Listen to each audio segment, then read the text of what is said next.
Gabriela Ferraro, and here's what's been happening around Martin County. Efforts to improve water quality are taking a giant leap forward as the U.S. Army Corps of Engineers broke ground on the reservoir portion of the C-44 Reservoir and Stormwater Treatment Area project. Corps staff, residents, and local dignitaries celebrated the kickoff of construction of the largest water storage component of the C-44 project. The C-44 is an important part of the Indian River Lagoon South project, a very significant piece of the Everglades restoration puzzle. Here's Colonel Jason Kirk, commander of the U.S. Army Corps of Engineers, Jacksonville District, speaking with MCTV about why this project is so vitally important to the health of our waterways. Within South Florida, in this part of South Florida, obviously there's agriculture and agricultural runoff. That agricultural runoff is phosphorus nutrient laden, and so unless there's some residence time, some treatment time, the estuary cannot take, without detrimental effects, cannot take that nutrient laden runoff straight into the receiving body. So this reservoir with the adjacent stormwater treatment area that the Water Management District is building provides that residence time that essentially is treatment for the water before it hits the estuary. When complete, the 3,400-acre C-44 reservoir and stormwater treatment area will store and treat nutrient-laden water runoff from farmland on both sides of the C-44 canal so it doesn't damage the St. Lucie River and Indian River Lagoon.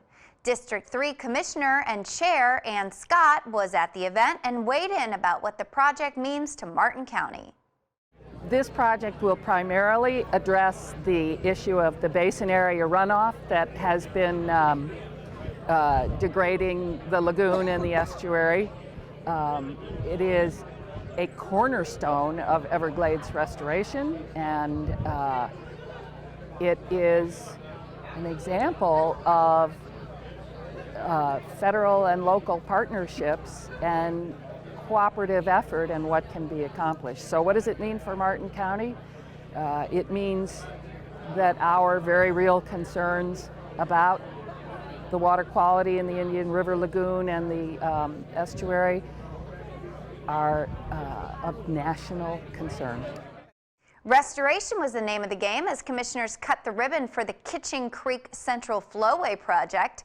This project is a great example of what can be accomplished through partnerships to help restore freshwater flows to the federally designated wild and scenic Loxahatchee River.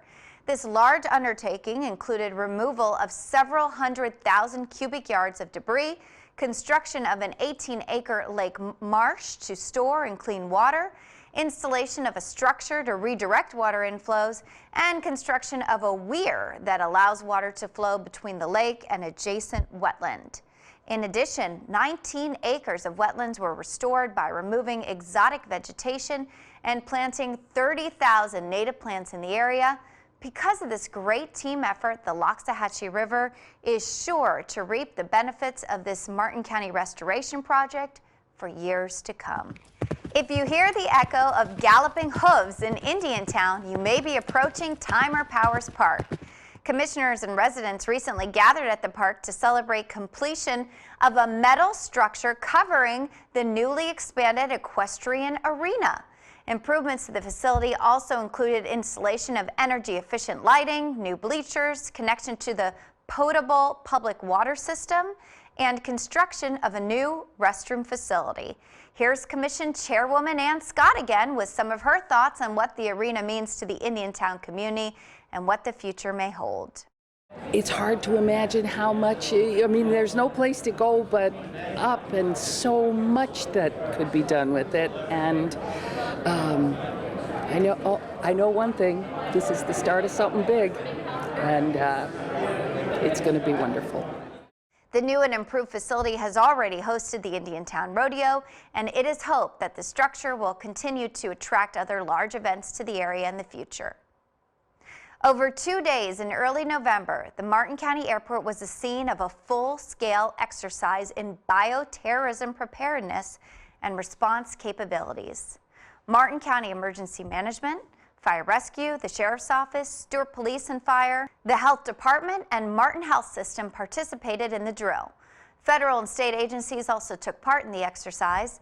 The scenario simulated a bioterrorism event affecting patients, surges at local hospitals, and the receipt and distribution of treatment supplies.